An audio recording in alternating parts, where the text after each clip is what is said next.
امریکی صدر Donald Trump نے سیکیورٹی وجوہات کی بنا پر افغانستان اور ایران سمیت 12 ممالک کے شہریوں پر امریکہ میں داخلے پر پابندی کے ایگزیکٹو آرڈر پر سائن کر دیے ہیں۔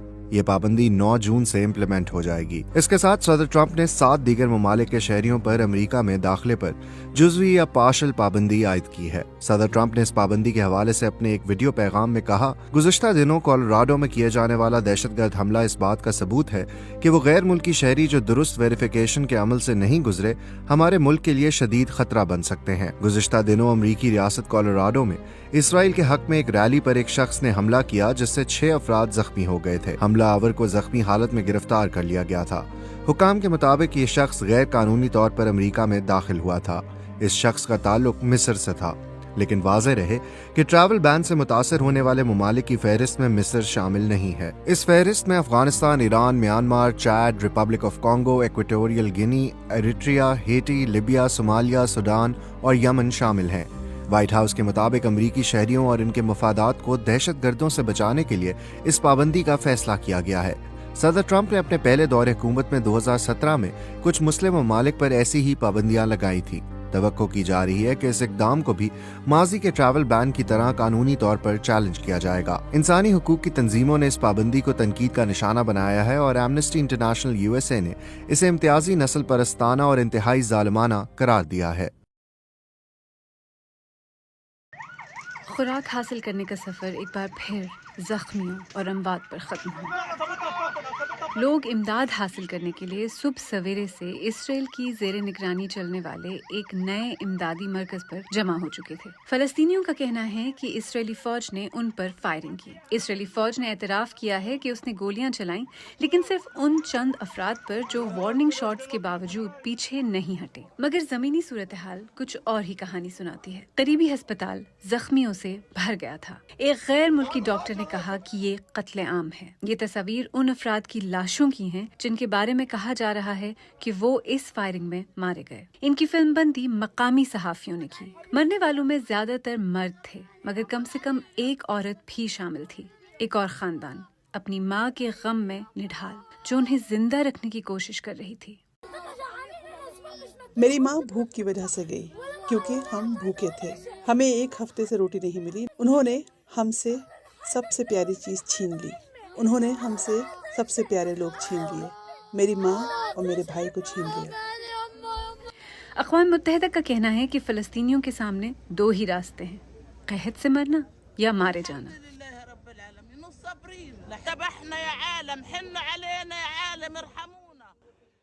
بھوک نے ہمیں مار دیا ہے، بھوک نے ہمیں ذبح کر دیا ہے۔ اے دنیا والو، ہم پر رحم کرو، بوڑھی عورتوں کے لیے، بیواؤں کے لیے، بچوں کے لیے۔ یہ منظر صرف 2 دن پرانا ہے۔ وہی ہسپتال، وہی تباہی، وہی مقام۔ خوراک کی امداد اٹھائے لوگ لاشوں کے پاس سے گزر رہے تھے۔ اسرائیل نے فائرنگ کی تردید کی، لیکن کئی عینی شاہدین نے اس کے برعکس گواہی دی۔ یہ امدادی مرکز غزہ جنگ کی فرنٹ لائن کی لکیر کے پیچھے واقع ہے۔ وہاں پہنچنے کے لیے فلسطینیوں کو ایک فوجی زون سے گزرنا پڑتا ہے۔ ہفتے کے روز مرکز کے منتظمین کی جانب سے جاری کی گئی ویڈیو میں امداد کی تقسیم میں افراتفری کا منظر دکھایا گیا۔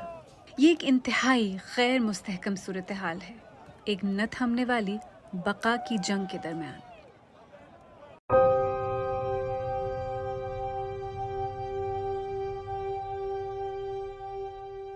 صرف اس لیے مار دی گئی بیکاز شی سیڈ نو۔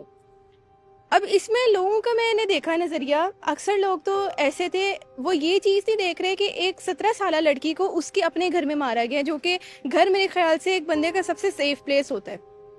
وہ اس بات کو ہائی لائٹ کریں کہ بھائی ٹک ٹاکر تھی تو یہ تو ہونا ہی تھا، وہ ایسی ویڈیوز بناتی تھی، ان کا انجام تو ایسا ہی ہوتا ہے۔ دیکھیں بات اس وقت یہ نہیں ہے، بات یہ ہے کہ ایک لڑکی نے کہا نو تو you should take it as a no. No means no. آپ کو ایک ریجیکشن کو ہینڈل کرنا آنا چاہیے۔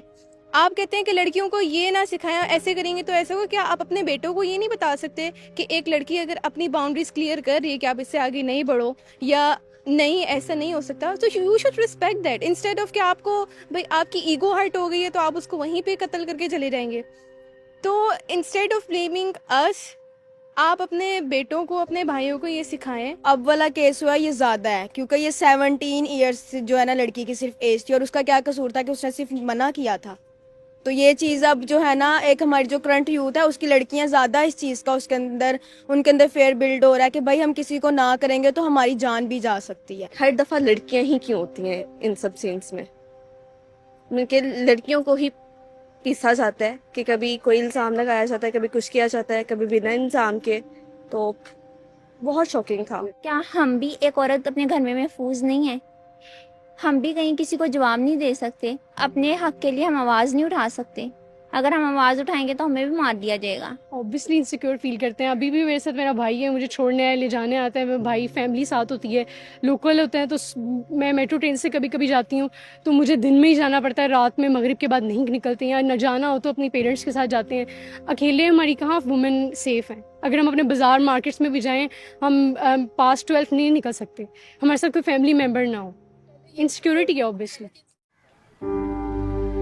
پہلے میں کاکروچ اور ان سے مکڑوں سے چھپکلیوں سے ڈرتی تھی, لیکن اب ان سے اتنا نہیں لگتا جتنا شل سے لگتا ہے, کیونکہ یہ بہت زیادہ خوفناک تھے. گولہ باری اتنی زیادہ تھی کہ ہماری چاچی کی اس گولہ باری سے ڈیتھ ہو گئی, اور پوری رات اتنی زیادہ فائرنگ تھی کہ ہم نے اپنی چاچی کو دیکھ بھی نہیں سکا. 37 لوگوں کو اگر میں آپ کو وہ بتاؤں ہم بیٹھے کیسے تھے, تو ہم نا بالکل کلوز ہو کے نا یوں کر کے بیٹھے ہوئے تھے سارے لوگ. جو بزرگ لوگ تھے ان کو ہم نے سہولت دی تھی تو آرام سے بیٹھ سکیں.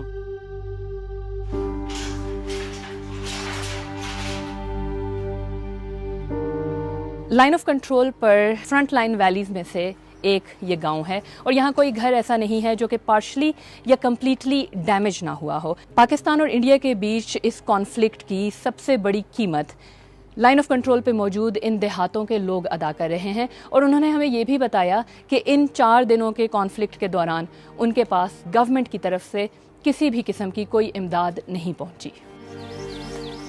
پاکستان اور انڈیا کے درمیان 7 سے 10 مئی تک کشیدگی جاری رہی, جس کے بعد بی بی سی کی ٹیم نے پاکستان کے زیر انتظام کشمیر کے مختلف علاقوں میں ان لوگوں سے ملاقات کی جو براہ راست اس لڑائی کی زد میں آئے.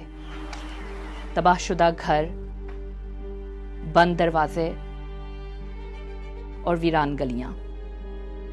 یہ نیلم سیکٹر کا ایک گاؤں شاہ کوٹ ہے جہاں اب صرف ایک خاندان موجود ہے. حالیہ کشیدگی میں جب دونوں ملکوں کی افواج نے ایک دوسرے کی پوسٹوں پر فائرنگ اور گولہ باری شروع کی تو یہاں رہنے والوں نے بنکرز میں پناہ لی, لیکن جو پناہ نہیں لے سکے وہ فائرنگ کی زد میں آ گئے. انہی میں ایک امامہ کی چچی بھی تھیں. وہ 2 بجے کے بعد صبح 7 بجے تک ہم لوگ بنکر میں ہی رہے. پھر صبح جب ہم اٹھے تو آئے, اس دن میں کچھ بھی نہیں ہوا. پھر رات کو 7 بجے پھر شروع ہو گئے, پھر وہ مطلب فائرنگ شروع ہوگی. پھر ہم لوگ ادھر بنکر میں پھر دوسرے دن بھی ادھر آئے. رات بھر ہم لوگ بھوکے رہے, ہم لوگوں نے رات کھانا نہیں کھایا تھا. تو ادھر آئے, جیسے ہی ہم لوگ ناشتہ کرنے کو, صبح کو ناشتہ 6 بجے کرنے کے لیے آئے تو پھر فائرنگ کی آواز آئی. گولہ باری اتنی زیادہ تھی کہ ہماری چاچی کی اس گولہ باری سے ڈیتھ ہو گئی. پوری رات ان کی ڈیڈ باڈی جو تھی وہ ان کے اپنے گھر میں ہی رہی, اور صبح جیسے ہوئی تو پھر ہم لوگوں نے ان کو دیکھا بھی نہیں اور ان کو دفن کر دیا. سیز فائر کے باوجود امامہ کا خاندان اسی بنکر میں رہنے پر مجبور ہے, مگر یہ صرف ایک گاؤں نہیں بلکہ یہاں کئی بستیاں توپوں اور راکٹوں کی زد میں آئیں. اس کشیدگی سے نہ صرف پاکستانی بلکہ انڈیا کے زیر انتظام کشمیر میں بھی کئی دیہات شدید متاثر ہوئے. دونوں جانب لوگوں نے بم شیلٹرز میں وقت گزارا, اسکول بند رہے اور معمولات زندگی معطل ہو گئے. یہ لیپا ویلی 3 اطراف سے لائن آف کنٹرول میں گھری ہوئی ہے, اور یہاں میرے سامنے یہ جو پہاڑ ہیں ان کی چوٹیوں پر انڈین فوج کی چوکیاں ہیں, اور جب بھی حالات خراب ہوتے ہیں تو یہ علاقہ سب سے زیادہ شیلنگ اور فائرنگ کی زد میں رہتا ہے. لیپا سیکٹر میں یہ محمد شمس کا 3 منزلہ گھر تھا جو اب ملبے کا ڈھیر بن گیا ہے. تو فائرنگ تو لگاتار رہی. تقریباً رات 11:15 میں ہمارا مکان ہٹ ہوا ہے. آلموسٹلی میں پتہ لگ گیا چونکہ بنکر میں اس کا دھواں بھی گیا ہے, ریت وغیرہ بھی گئی ہے. یہ ہماری بڑی پیٹیاں پڑی ہوئی, ان میں کپڑے وغیرہ پڑے تھے جو کہ بالکل آپ کو اس میں سلنڈر لگے ہوئے نظر بھی آ رہے ہوں گے. سب کچھ ڈیمیج ہو گیا ہے. یہ کپڑوں والی الماری تھی, یہ واشنگ مشین ہے, یہ صوفہ ہے 5 سیٹر, یہ بھی تباہ ہوا پڑا ہے. پاکستانی حکام کے مطابق حالیہ جھڑپوں میں متعدد افراد ہلاک ہوئے جبکہ سینکڑوں گھر مکمل یا جزوی طور پر تباہ ہو چکے ہیں۔ جس دن ہمارے ساتھ یہ انسیڈنٹ ہوا تھا اس دن ہم 37 لوگ تھے ادھر، جس میں کچھ ہمارے گھر کے بھی تھے اور باہر سے ہمارے پڑوسی بھی آتے ہیں۔ یہاں آپ نے کیسے مینیج کیا؟ یہ تو بہت چھوٹی جگہ ہے، 37 لوگ۔ 37 لوگوں کو اگر میں آپ کو وہ بتاؤں ہم بیٹھے کیسے تھے، تو ہم نا بالکل کلوز ہو کے نا یوں کر کے بیٹھے ہوئے تھے سارے لوگ۔ تو جو بزرگ لوگ تھے ان کو ہم نے سہولت دی تھی تو آرام سے بیٹھ سکیں، باقی بچے جتنے تھے ینگسٹر جتنے بھی تھے وہ سب مشکل میں بیٹھے ہوئے تھے۔ مجھے ابھی اس بنکر میں آئے ہوئے کچھ ہی منٹ ہوئے ہیں، لیکن یہاں رکنا بہت مشکل ہو رہا ہے۔ یہ بارڈرنگ ایریاز میں جو رہنے والی فیملیز ہیں وہ زیر زمین ایسی جگہوں پر پوری رات گزارتی ہیں اور کئی دنوں تک گزارتی ہیں، اور جب وہ یہاں سے باہر نکلتے ہیں تبھی ان کو اندازہ ہوتا ہے کہ باہر ان کے گھروں میں بھی کتنا نقصان ہو چکا ہے۔ لیکن اس بار خطرہ صرف سرحد تک محدود نہیں رہا۔ لائن آف کنٹرول سے کئی میل دور مظفر آباد میں بھی ایک میزائل حملے نے خوف و ہراس پھیلا دیا۔ نمرا کا گھر اس مسجد سے چند قدم ہی دور ہے جہاں میزائل گرا۔ ایک سپلنٹر اب بھی ان کے سینے میں موجود ہے۔ میں مسجد کی طرف دیکھ رہی تھی، ابھی میں مسجد کو دیکھ رہی تھی، میں دوسرا اٹیک ہوا تو اس کے جو شعلے تھے نا، جب اٹیک ہوا تھا نا تب اس کی جو روشنی تھی نا وہ میرے سامنے گری اس کے اوپر، تو وہ ایسے بہت بری آواز تھی، ڈھم ایسے آواز آئی، جو چادریں تھیں وہ اوپر آسمان کی طرف گریں، اس کے اندر سے شعلے گرے، شعلے اوپر آسمان کی طرف جا رہے تھے۔ پھر ایسا لگ رہا تھا کہ دل میں ایسا لگ رہا تھا کچھ چیز ایسے اندر جکڑی گئی ہے، سر وہ دھواں سر پہ تھا۔ میں ادھر ہی کھڑی تھی، پھر میرے بابا نے کہا بھاگو، تب مجھے آواز آئی بھاگو، تب میں بھاگی۔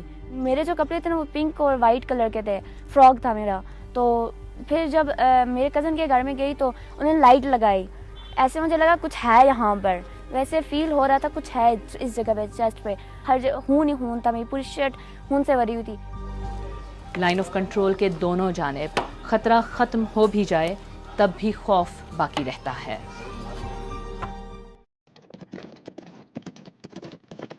السلام علیکم۔ السلام علیکم۔ ہم اپنے گھوڑوں پر حج کے سفر پر ہیں۔ ہم نے اپنا سفر 13 اکتوبر 2024 کو شروع کیا تھا۔ ہم پورے Spain, France, Italy, Slovenia, Croatia, Bosnia, Serbia, Bulgaria, ترکی اور شام سے گزرے۔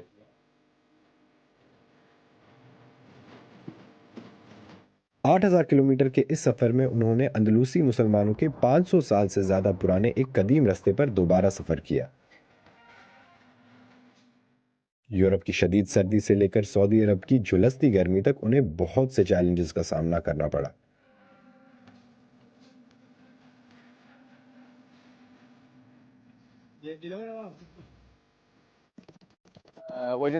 ہمیں روزانہ سونے کی جگہ تلاش کرنے میں مشکلات ہوئیں۔